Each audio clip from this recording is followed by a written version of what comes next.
Welcome to the Create the Life You Want podcast, where we break down the journey of people just like you going from dream to ownership in business acquisitions, franchises, and startups. I'm your host, Jeremy Ames. Today's episode is brought to you ad-free by Guidant Financial. Guidant is America's leading company helping aspiring entrepreneurs use retirement funds to buy or start businesses. If you're committed to buying or starting a business, you can find out more about your funding options by going to www.guidantfinancial.com. That's Guidant financial.com. Now, let's get started with the show.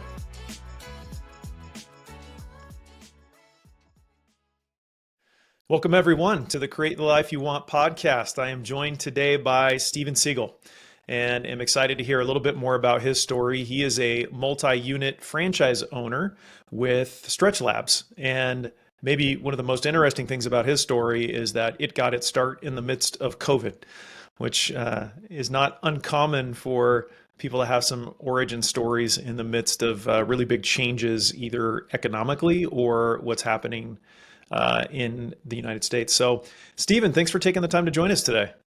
Thank you, Jeremy. Nice to join you. Well, I think I'd love to start with, when did you think you might want to become a business owner? Is this something that's been in the back of your mind for a long time, or is this something that is relatively new? Well, I have dabbled with it over the course of my career. Mostly, I was a college and university fundraiser in college administration. But after I earned my MBA back in the late 1990s, a bunch of us started a small consulting firm that went really well for a few years until it didn't. And then I went back into fundraising, which was my joy, really. And until the very recent past, when I needed to sort of take more control over the hours on my calendar and be present for my parents and with their health issues and my own health issues as well reared up during that time. So I left a pretty secure career, and I decided that I wanted to venture into the franchise world. So that's how it got started, and the rest is an interesting story, I think. Okay, I got about 3 pins I want to put in things here, but I want to go back to the consulting business. So your first Yes. foray into entrepreneurship, how long did that last? What did you learn, or what did you take away from that experience? Right. So four of us opened a small consulting firm that dealt with strategies and corporate strategies and marketing for pharmaceutical and medical device companies here mostly in Orange County, but really nationwide. We had some of the largest names as clients, and also our really, quite frankly, our fun clients were those who were not quite big names yet, but they really did appreciate the value and the energy that we brought to the challenges that they were facing. So we were in business for 2.5 and 3 years. And when in around 2000, the economy sort of took a different turn, budgets dried up on the client side, and some of our favorite clients had to close up shop. We unfortunately had to close up shop.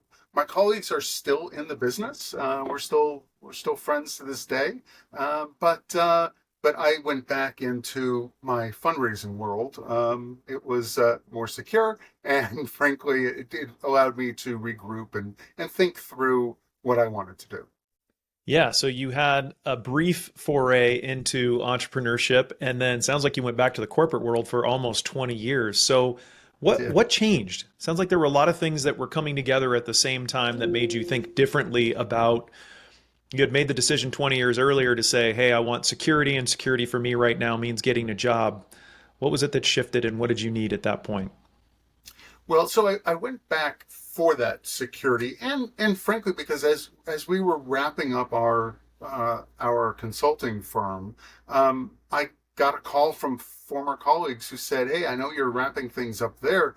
Do you want to do some part-time work?" That part-time work grew into full-time work, and it grew into, as you said, about 20 years more in the industry. And I really did enjoy that. And even in the consulting world, had we been more successful in that venture, I would have been starting the nonprofit consulting practice within our business. That was more my mentality and what I wanted to try to accomplish. And so I was the administrative type. I worked with the legal and the HR and all the contracts and all the client relations and all of that. And I did some work on the actual consulting side as well. So heading back into fundraising was truly a safe spot, and allowed me to rethink things. But I just kept growing in my fundraising world, up the ranks and doing some really interesting projects. Those 20 years to me don't seem like more than 4 or 5. Everything went so quickly. I enjoyed my colleagues. I enjoyed my work. I enjoyed the people that I worked with, the donors mostly, and the volunteers who helped us get our work done. So it was sort of a no-brainer that turned into a 20-year gig. And as I look back on it, the calendar pages really did turn. Yeah, so you are serving this 20 years that feels like 4 or 5. What shifted and when? Yeah, so it was around 2015, 16-ish. I was starting to feel like I had moved up and done all the things within university advancement that I wanted to do. And at the same time, my parents were starting to sort of, get on that tail end of life. And my father especially had some medical challenges, and they really needed some help. And I thought, well, here I am. I can do something else. And I really enjoyed our experience operating the consulting firm back in the day. So I thought I would start investigating and learning more. And so I started looking at franchises, not having the breakthrough idea that true entrepreneurs do have. I had worked with plenty of entrepreneurs in my life, and I sort of understood who they were, and that's not me. But I started looking for a franchise opportunity that would allow me to sort of piggyback on some really great ideas. Okay, Um, so yeah, let's stop there because I want to dig into that a little bit more. sure. I think this is a challenge that I hear frequently of people not really knowing how to think about making this decision. So walk us through the logic that you were thinking through at the time and how you decided that a path of franchising was the right move for you. Well, the whole goal was to get more control of my time, which didn't actually happen. It allowed me a little bit of time, but in the end, I don't have much control of my time now. It's just applied in different ways.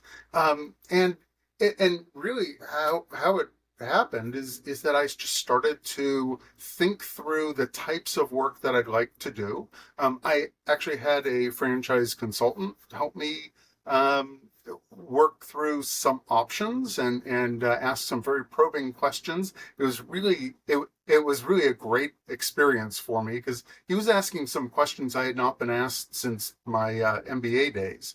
Like And like what? What are those questions that were really impactful for you? I wish I could remember exactly, but he was asking me what types of work do I want to do? Do I want to be a 9 to 5er, or is something in the 7 day a week realm of interest to me?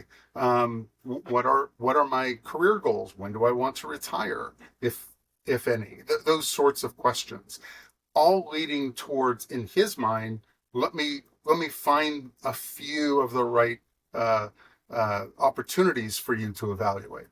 Yeah. And so tell us about that process. How many, so you go through this probing question formula to try and figure out and narrow down the kind of things you're going to look at, and then what happened?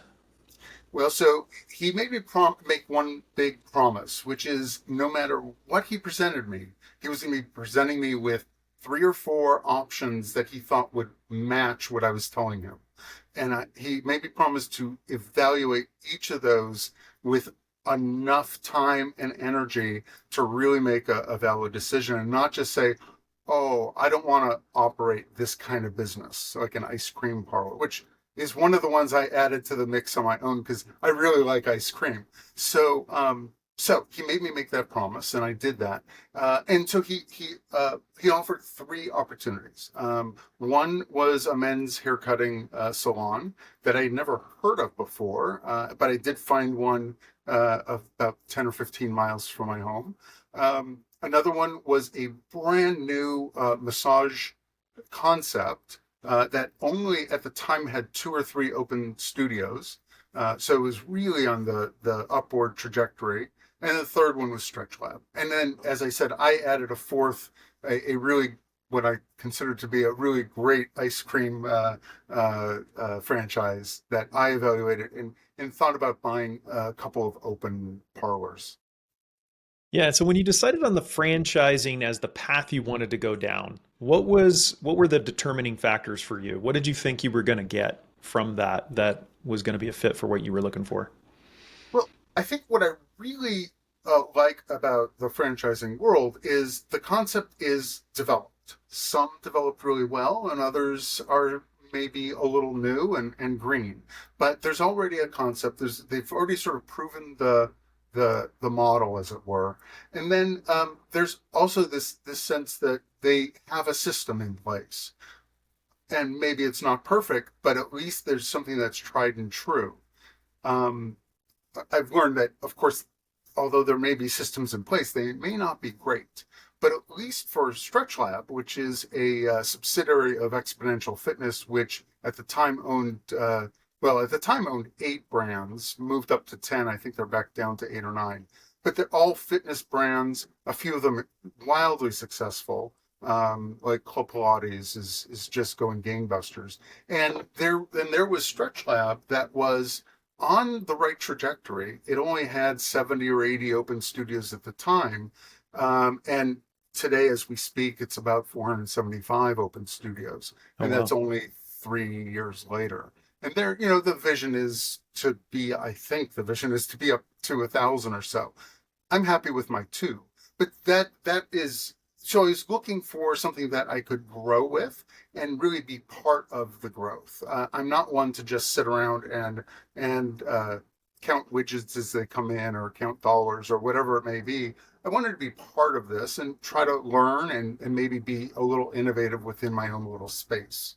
And I think that has been really great. I've been able to serve on the Franchise Advisory Council for a year as growth was happening, and we were just sort of tailing off the COVID angle here. But yeah, so that's true. I wanted to be part of something, and the other thing that I thought of, toyed with mostly, didn't really do, but is going out and trying to find a business that somebody was selling. And it could have been a manufacturing, it could have been anything. I do have some broad interests, but there's enough about franchising that appealed to me that it maybe not a neat bow, but a lot was tied up and packaged and ready for somebody to come in and develop in their local community. Got it. That's what pushed you there. You talked a little bit about your parents' health, but you had mentioned something earlier about your own health. What did you mean when you said that? Yeah. So COVID hit, it closed everything down. And I found myself just developing something that was odd in my body.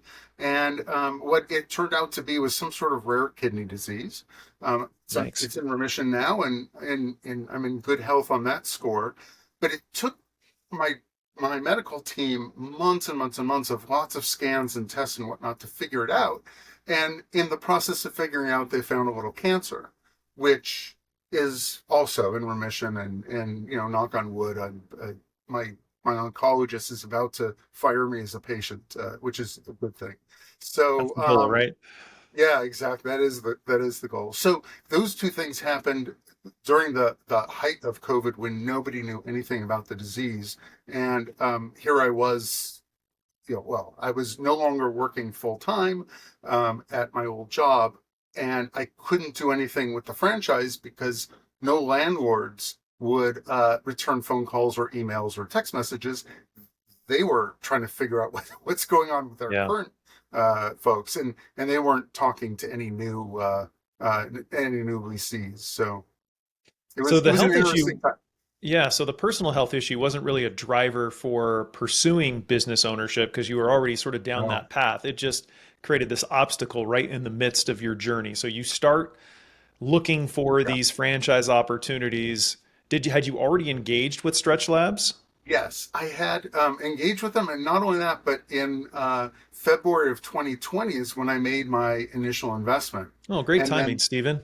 thank you. Yes, I thought I am a brilliant business person, and yeah, literally 3 weeks later, the world economy shut down, including Yeah, all these, and I had feelers out to a good three or four um, landlords to lease some property, and they literally the calls stopped getting returned, the emails stopped yeah, being responded, and my real estate broker and I were just sitting there going, well, what's going on here? And it was the same with everybody in our system.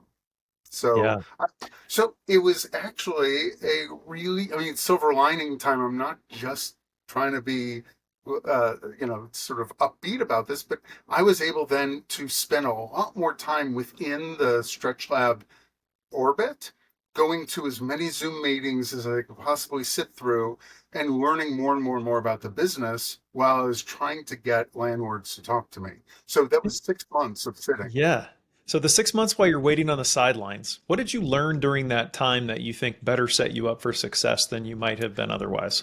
Well, I talked to a lot of owners and I heard from a lot of owners, and I really got to know the StretchLab staff, most of whom are still there, and they're really a great the corporate team are really great partners in all of this. But what I learned is to really like reset expectations.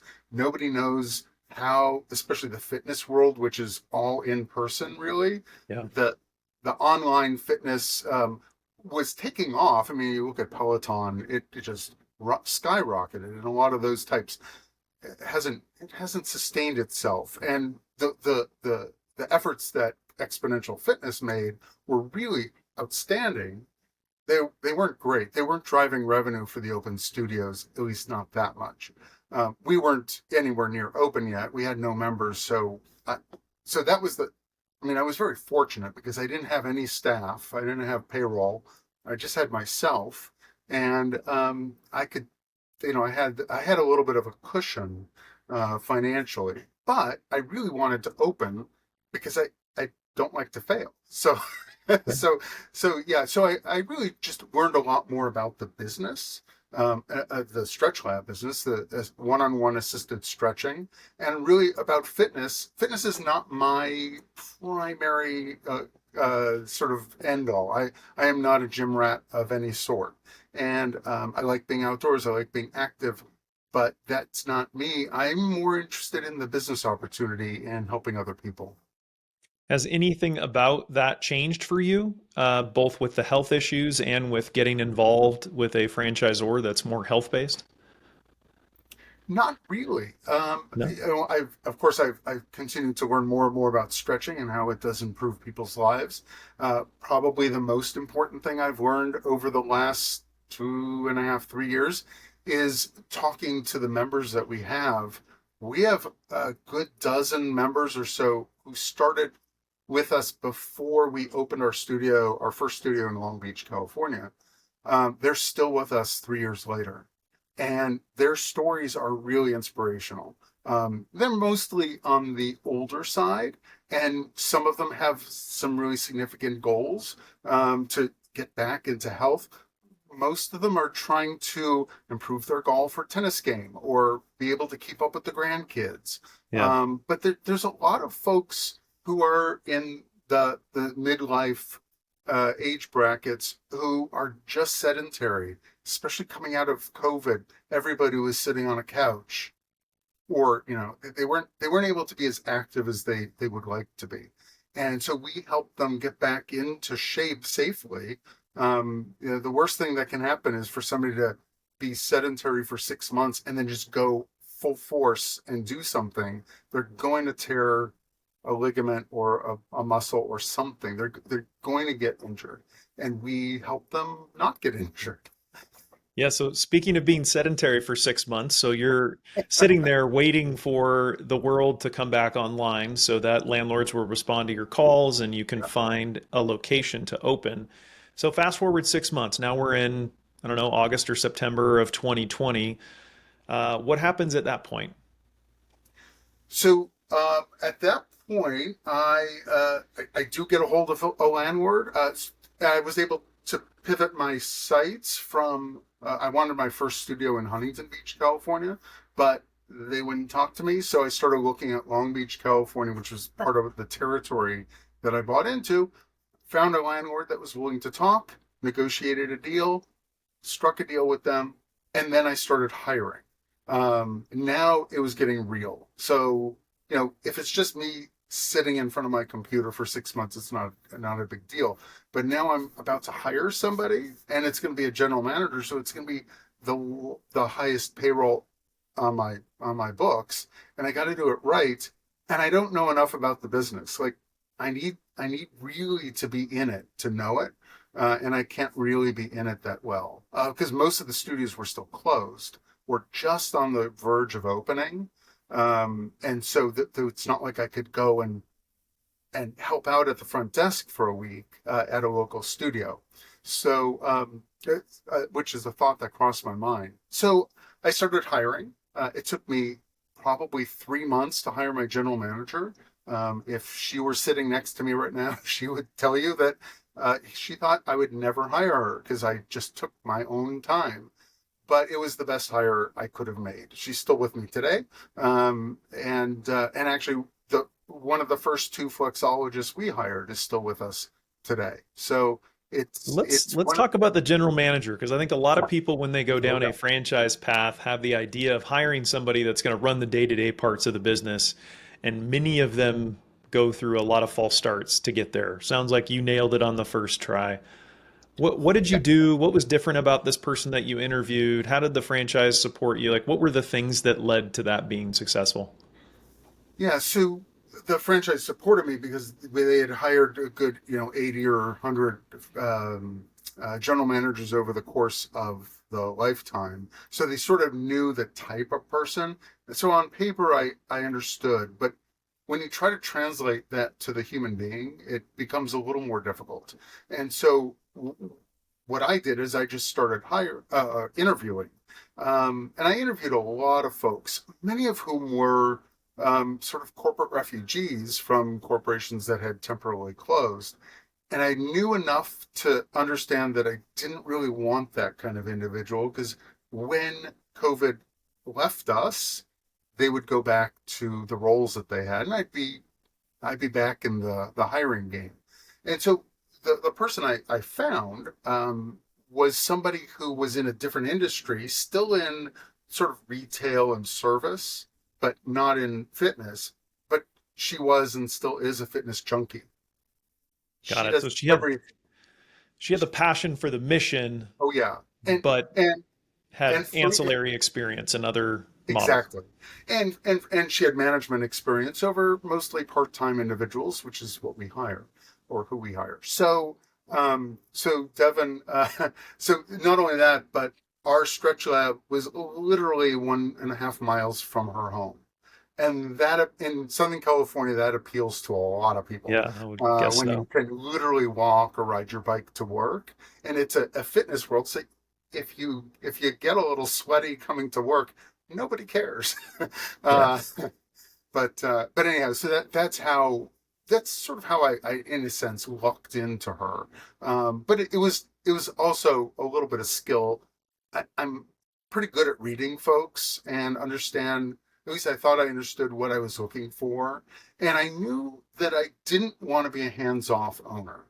And that's the other issue that a lot of franchises go through is will this franchise opportunity be something where they can just sit on the couch and just check in once a month or something. And that wasn't going to be me. I was really wanting to help run the thing in one way or another. I just didn't want to be in the studio. And so we divided the workload. So she was going to be in the studio managing the employees and the operations and making sure my vision and mission and purpose statements were being carried out. And I was going to be in my home office doing whatever I could do to make sure that everybody was successful. Yeah, and it sounds like one of the big initial successes you had is that you started out of the gates with a pretty good number of members, which is, thinking about a marketing launch is a big part of Yeah. getting some of these retail type brands off the ground. So, what did you do, and where did you get the insights or ideas? Did you get them from other franchisees? Did you come up with some of them on your own? Like, walk us through that part. Sure. So most of the general ideas came from headquarters, from StretchLab corporate. Again, they'd opened a whole bunch. They knew really what would be successful. Now we were still in COVID, and so again, luck has a hand in this. I also had a pretty good lease attorney who negotiated a clause into my lease that I didn't even know he was doing, or for what reason, which was that once the lease was signed, I could do pop-ups outdoors, and uh, not wait until the permits were issued by the city. In the end, that is the key to success in our little end of StretchLab, because I literally we were out on the courtyard outside of our building for 6 months. Well, maybe it was 5 months, doing pop-ups with portable massage tables. At first, it was two at a time, and then as we grew in our popularity, we had three and four, and at one point we had five massage. We were really running an operation outdoors, and the landlord didn't care because there was activity in the center where none existed. So it was really great. And a lot of other fitness organizations within our center were also doing workouts outdoors under big marquee tents or Yeah. just pulling their equipment out. So it was really this scrappy sort of confederation of businesses doing work outdoors, and we were just part of it. It was it it, Yeah. it, So it that was was actually getting exhilarating. So that was part of getting around some of the, COVID anxiety, but it sounds like it was also a key marketing thing. So people are driving by and going, "What is happening over there in that tent where they're bending that person in half?" Well, you would think, but we mostly drove the conversation and drove people to our business. Really? There's not a lot of line of sight from the main roads. It's a very busy So intersection, so how but did you get people there? digital marketing was the key to success. We deviated from the corporate plan a lot in that they asked us to do or to consider doing two sort of pop-up events in other parts of the city per week. We did two over 5 months, and my coach from corporate would every other week or so she would call me and say, "Steve, you got to pick this up." But we were doing really well. We didn't have time because our digital Yeah. marketing was working so well. And I think the first of all, our local community around our studio, they're very fitness oriented. No matter what age group, they're all interested in fitness and of course they were wanting something different to do than sitting around and watching TV or looking at a Zoom screen. So so we were one on one. The risk factor was pretty low. We had our people in masks and a face shield as well.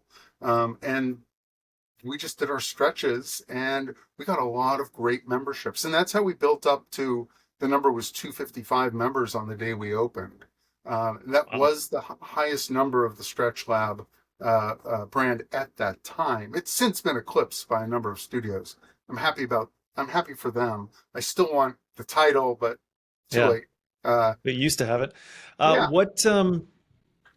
What was the break even for you? What number of members did you calculate you needed to get to really make the model work? about 150. Oh, so you were profitable on day one? Yeah, Okay. I hope you can appreciate. That's pretty spectacular. right. So, It was. I mean, walk us we through did. how did you get 250 members before you even opened? Is that because you were doing the outdoor stuff before your indoor was technically? Correct. We Okay. were so first of all, it took way too long for the city to grant us our permit. But because of that great thing that my lease attorney did without me really knowing and understanding, our landlord again allowed us to be out there for 5 months just operating. And even, I mean, it's Southern California, so even the really cold days were not terrible. Our Yeah. friends in New York and Michigan could not operate Yeah. in That February and strategy March. doesn't work for them. No, not so much. But here we are. I mean, if you think of it from the our members' point of view, they become a member in, let's say, February, and we're promising to open in May, and then June, and then July. And so they're thinking, oh, this thing's going away. And so what I did is I offered all of our members an ability to come in and get a stretch gratis. It's not going to eat into what they've already purchased. When we actually open, they'll still get everything we promised them. This is all free, and it was a modest stretch. It wasn't, sometimes they would get a 50-minute stretch, and we would give them for free a 25-minute.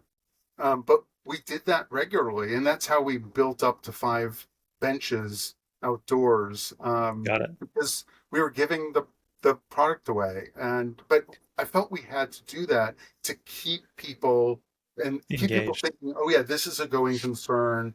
I'm gonna be able to benefit from this. Interesting. So it was multiple trials. It wasn't just like one and then you've got to decide if they've signed up. Were you getting people to sign up for the membership, and by doing that, then they got to have the free Yes. visits? Got it. Well, so yeah, and the intro visit was also free, but it was a modified 15-minute stretch that Yeah. gave them a sense of what we were going to do for them when we opened. And then, but we were doing on the first day we did this. It was a rainy day in California, and we sold 2 memberships right there. Yeah. Um, and I was astounded. I figured, first of all, nobody's showing up. COVID and rain, and pretty much almost everybody showed up that day that we scheduled in. And we had days when we had to say, sorry, we don't have any more time slots available. Can you come in the next day or next week? So we had 5 months of that. And it led me to be a little not complacent, but it led me to be very happy and safe with when we finally open, we'll be in good shape. Yeah. So it sounds like actually you were profitable maybe month five when you physically opened the doors and you were paying some staff and other things for the few months before then. It turns out to be the month after the month you open is your first month of profitability, Yeah. or not. But in our case, mainly because so we're getting a 3-month commitment, but they're paying it 1 month at a time. Yep. They pay the first month when they become a member, so that could have been 5 months earlier in these cases, and then when we open, we wait a month so they can use all their credits. Anyhow, it's 1 month after. But yes, well, actually, both of our studios opened profitably the month after. Well, that's pretty fantastic start. Did you do any sort of financial projection before you got started? Like, how did you think about and plan for how many people you can hire, and what were you expecting in terms of revenue and timing? I did. I poured. I poured over everything that corporate gave us, and that my colleagues with Open Studios were talking about. So I was looking at conversion rates, and I was looking at how many members we might need to have per flexologist when we are open, how many benches might be filled at any hour during the day of any day during the week, which I totally got that wrong. Uh, I projected that we'd have far more benches filled so we have 10 benches in the studio, and a lot of times we just have 2 or 3 benches filled. On a Saturday, sometimes we have 7, 8, and 9 benches filled out of 10, So you which still is got some capacity. we have capacity, absolutely. And Yeah. so some of those projections were just wildly optimistic. And then, of course, all the expense projections were pretty solid because it was based on, you know, a lot of franchises are the same. minus things like the well, payroll in California is a little higher than in other places, Yep. and also the leases in a big city is going to be different from some smaller markets. So, but everything else is about the same. So corporate provides you some form of like a template financial projection. You start doing your work to plug the numbers in. What Right. did you ultimately estimate was going to be the amount of money you were going to have to put into the combination of the franchise, the tenant improvements, the staff before you were going to get to a place of profitability? So that I relied on the FDD mostly to help Okay. figure that out, because I had to determine that before I made the investment in order to really be comfortable with it, Yep. and I had to assume that the FDD was going to be somewhere near correct, and I sort of plus that up for being in Southern California, and that worked out well. It turns out that StretchLab, differing from most other fitness brands that have a lot of equipment and pretty expensive equipment. I say that StretchLab has dumb benches and really smart flexologists. And really, you've got an open room with 10 benches. They're just sitting on the floor. They're not plugged into anything. And you're investing in your people, and making sure that you have the best staff that can do this type of work. And everything else, is typical sales and marketing and just customer service. Got it. And so how close, like what did you, when you did your calculation and you sort of upped it up, what number did you come to and how closely did that actually end up aligning to what it ended up being? I wish I could remember that. That is way out. I should have looked into that. I really don't know. I remember it being I remember it being within the ballpark, Okay. but I never projected 255 members upon opening. So that was higher, and so the revenue was a little higher than I thought in the beginning. But I was projecting well more than 150. Given what I was trying to do, so maybe like 175 or so. That's big, and I In thought, terms of oh, members or 175,000 that you were going to have to create members, members? members, Got it. and the average ticket price is about 300 to 350 a month. Got So it. the revenue starts to tick up from there. Pretty quick. Yeah. Um, how did you fund it? Like, how did you get the dollars? I mean, you figure out how much you think you need based on the FDD. How did you figure out, hey, where am I going to get the funds to do I this? wasn't going to take loans or investments from family and friends. And I started looking into conventional and SBA loans, and it was almost impossible because I had no track record. And we would walk down this path, and then the brick wall would come up. I'm like, but but look at the numbers; they're great. And they would say, but you have no revenue. That's not great. So that's where Guidant comes in. I spent a decent career building up a 401k, in my case a 403b, and I had no idea that this type of thing existed, and I was a little dubious about it in the very beginning. I Yeah. really Because every single piece of advice that I ever gotten throughout my life is do not touch your 401k until you've retired and you need to start withdrawing. Yep. And I thought, oh, I can't go against that logic. That's the only thing I've heard ever. But there was only one path forward, and it was through guidance. And your team helped considerably. First of all, to reduce the anxiety about doing something that I'd heard never to do, and then help me through. Here's the logistics. Here's how it's going to happen. We do this all the time. It's not going to be a problem for you. That sort of thing. Yeah. So what was the logic that got you over it? Was it just the, hey, I've really got to decide either I'm going down this path and I'm going to use an investment or retirement funds, or I'm not going to go down this path? Was that sort of the decision matrix? That's pretty much it. It was just a Got it. binary, and there was only one way to do it in my mind. Once I learned that you all exist, and I really just decided that the numbers seemed to add up where I'd be able to pay myself back in a reasonable amount of time. And if I failed to do that, I could probably sell the studios when I'm ready to and recoup the investment on the back end. Yeah, back That into the that was the retirement whole plan. thinking, and that's where maybe I was a little optimistic about being able to pay myself back. But I think that with two pretty successful studios, when I do decide on an exit strategy, I'll be in a pretty good shape. Yeah. Well, let's talk about the second studio. We talked about how you financed the first one. How did that work with the second? And did you buy multiple units up front, or did you just buy one unit up front and then sort of opportunistically look to expand after that? Right. No, I bought a two pack. Okay. They really were pushing a three pack, and for good reason. Mostly, at least in StretchLab world, you're not going to make a decent living without at least two or three studios that are opening and producing. But I bought a two pack. Mainly, well, I don't really remember the reasoning, but it had a lot to do with money.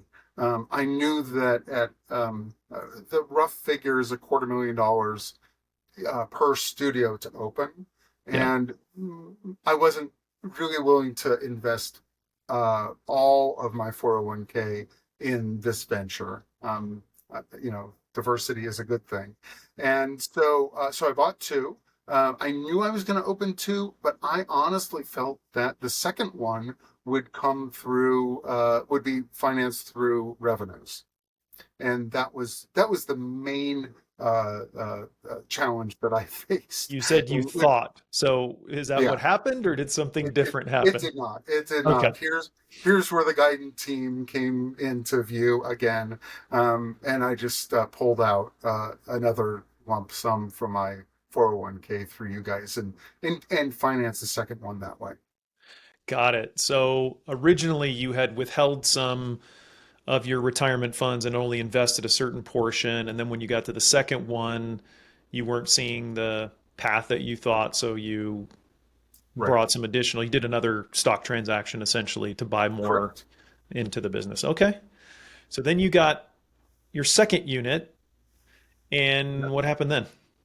So that was a more conventional open. It wasn't 5 months of pre-sales. My attorney could not get me the same deal he got me in the first lease negotiation. And this time I knew what we were looking for, and I asked him specifically to negotiate for that. And we tried every which way. So we could only do pre-sale after the permits were issued by the city, which gave us about a 6 to 8 week pre-sale runway instead of a 5 month one. And I really could have used the extra time on the front end. And I wanted to push it open as quickly as possible, Yeah. knowing that a month after I opened, I'd be profitable there. And we opened with 155 members in studio number two, which again, About your break even number, right? it was still above break even. Yeah. Not the comfort zone wasn't there, but in both studios, in the 2, 3, maybe 4 months after we opened, we saw the numbers increase dramatically. We had Yeah. really great upticks in that first quarter or quarter and a half after we opened. Yeah. So I want to go back to a pin I stuck in something a long time ago on this conversation, but you don't actually know what it was. You were talking about your original motivation to get control of your time to move this forward. Now you've got two studios. You sort of Yeah. alluded to the fact that maybe you don't have the amount of time freedom that you were looking for. So what does your life look like now? Right. So first of all, my general manager for Studio One became my area manager for both studios. Yep. She's really a rock star and does a great job. It's a little difficult because that's one of the challenges is being able to manage the folks of the generation that we're hiring. Yeah. So they're a little more less interested in listening to how things should operate and more doing whatever they want to do. In my experience, so she handles most of those issues until they percolate up a little bit higher, and then I get involved. My day is really spent, well, besides, I do all the payroll, and I do all the human resource work on the front end and the back end. And then all of the financial projections and trying to figure out where we may be needing to invest some more time and energy. There are so many levers that we can pull and twist and whatnot in this business. I'm sort of a data geek. I enjoy doing that, but there's just a lot, and frankly, there's so much to do. A lot of vendors coming to me with their new portals, and oh well, it's going to make life easier, and it turns out that these portals make life easier for them, not necessarily for their customers. But and there's a lot of them. Like everybody's got their own portal now, and so I manage all of that. So I spend my days mostly in the home office, it, looking around and trying to figure out what's working, what's not working, and then fighting fires. I Yeah, do go into. Go ahead. you had talked about the time freedom piece. I'm curious because a lot of what you're describing sounds like the kind of work that, except for payroll has some certain deadlines and things, but the kind of work that you can do on sort of your own time. So where is Right. the constriction on your time coming from? Well, so that is the thing. As I'm able to do the things that I need to do with family when I want to do them, and so I will often be up, churning away on my little spreadsheets until midnight. That's a personal choice. It's not necessary, mainly because I will do other things during the day, and I'll have the occasional lunch with colleagues or friends. I will. I go to more medical appointments with my mother than I ever thought I would, but that's something that's why I'm here. That's why I'm doing this. So I'm happy to do it, and this gives me that freedom without having to worry that something's going to fall through the cracks. Well, that's interesting. That sounds very different than what I was expecting to hear from you. It sounds like Oh the yeah, intention was to have some freedom to be able to care for your parents and do that. It sounds like you do have some of that I flexibility do. today to move things around. I do. Mostly I do. Yeah. I only have two set meetings a week. Oh, and a lot more do pop up. It's Yeah. it's fascinating when I tell folks, oh, I'm free all day Thursday, and then a day later Thursday is full. It happens, Yeah. and it happens regularly, and I like that. I promote that, but you got to get in when you can get in if you want if you want to talk to me. So let me ask you a question, Stephen. You're several years into this. You got a couple of successful studios. Uh, if I offered to give you back everything you had before you started this, give you back your old job, give you back everything in your 401k, take away the two studios, would you make that trade? And if so, why or why not? I would not. I loved my old life. I'm very challenged by this new world, and in a good way. I'm mostly having fun with it. Frustrates the heck out of me from time to time, but isn't that what business is? Like if it were easy, everybody would be doing it. And it does give me the freedoms that I had sought. So I really wouldn't want to be sort of stuck to. I almost said 9 to 5, but it was more like 7 to 6 or 7 to 7 most days of the week. That's just who I am, and so I really wouldn't take it back. Now I wouldn't mind having the investment sort of returned so that I could just call everything gravy. Yeah. But I'm doing okay. It's a little more difficult and less financially productive than I thought it would be, but it's certainly worth the effort. Meaning when you did your projections 3 years out, you were expecting to be at a greater number of profitability than you're at today. Right.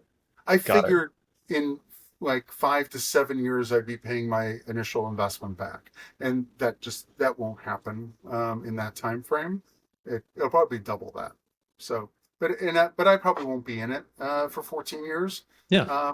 Just the way things are going life wise, I'm thinking about the next move perhaps, or maybe just retirement, or maybe transitioning these studios um, to a location where I might be retiring. So, Yeah. I get from what you're saying in terms of wanting to sort of buy back the stock from your 401k as something that would happen out of cash flow. I'm curious because you may understand sort of how they value businesses within your franchise.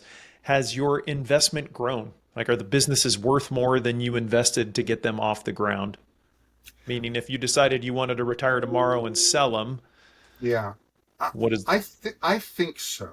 Of course, you only really know when you strike the deal. yeah, If the buyer agrees with you, then you've done it. But I really do think so. They, I haven't kept a real great pulse on the sales of StretchLab units. I know that quite a few of the of the earlier ones where people got in a little over their heads in terms of not wanting to manage the business and wanting somebody else to do it for them.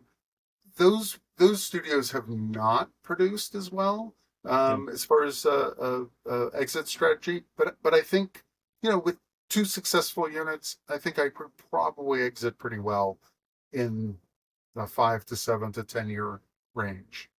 Is the desire to just stick with two? I mean, what are your aspirations as you think of the next 3 to 5 years? So I was looking with another business partner at buying another 2 to 5 units over the course of time. That was about a year and a half ago, and that has not materialized. Mostly because the units we wanted to buy, they weren't willing to sell for the price that we had valued them at. So it'll come to that. I am intrigued by a couple of other brands outside of StretchLab. Yeah, Again, diversification is a good thing. yeah, I know a lot of StretchLab owners have other franchises that produce revenue in a different way, and I think that's a good thing. We're really reliant on a high level of member to be our customers. We don't really appeal to, I don't know, let's call it 2/3 of the population yeah. for price reasons. So that would be interesting too to get into something like that, but I think it would probably be in the health and wellness area still. Yeah. So it sounds like you're sort of opportunistically looking for ways to expand, to take what you've learned about running a franchise model and say, hey, I can apply this to another model. Or if I see the right franchises come up for sale within my brand, we'll swipe in there and pick them up. Right. I, I'm definitely still looking at those opportunities, but Yeah. well, I'm in no rush to do anything, and I don't have a sort of a business plan to do that. Yeah. Well, it sounds like you do have a plan. You're just waiting for the right thing at the right price, which is all right. Yeah. Well, Stephen, I'm curious before we wrap things up here. Um, in your experience, having gone through, evaluated a franchise, purchased a couple of units, like if someone were new and coming to you and saying, hey, I think I want to buy or start a business, what is the single best piece of advice you would give them based on what you've lived through? Well, first of all, do your homework and make sure it's something in an industry and a business that you really aspire to be in. Um, and finally, the the importance of really understanding the business model and how things are going to work, how revenue is going to come in mostly, and what the expense challenges might be. We at StretchLab, 95% of our business is through our one and only product, one-on-one assisted stretching. Um, we do sell some products in our front boutique, but really it's not a significant part. Some studios have group stretches, which is another variant that is interesting. But when we started in COVID, nobody wanted to be in a group. They were Yeah. they were still a little bit dubious about being one on one. But so it's a very limited model, and it does work for us. But it's something to be considered. And now, of course, there's a lot more competition, and that would be another thing to worry about: is who is the competition and where are they located? And will there be internal competition, meaning other, in my case, StretchLab franchises opening within 5 or 7 miles of me that that I kind of have to worry about them cannibalizing my membership. Yeah, so your advice is do your homework, get to know the model. You benefited Pretty from much. having that little 6 month hiatus to force you to get to know the model a little bit better. Yes. And Stephen, I think it's fantastic that you've been able to both start with a 2 unit and then get both of those units opened and get them open successfully. The fact that you were profitable within a few months and kind of hit that to plan, I think is really inspiring. So really Well, thank appreciate you taking the time to share your story, and I hope that it'll inspire somebody somewhere I around hope the so journey too. they have to business ownership. So appreciate your time, Stephen. Thank you, Jeremy. It's a pleasure. Thanks for listening to the Create the Life You Want podcast. If you like what you heard, you can subscribe to future episodes by clicking the subscribe button, you know where.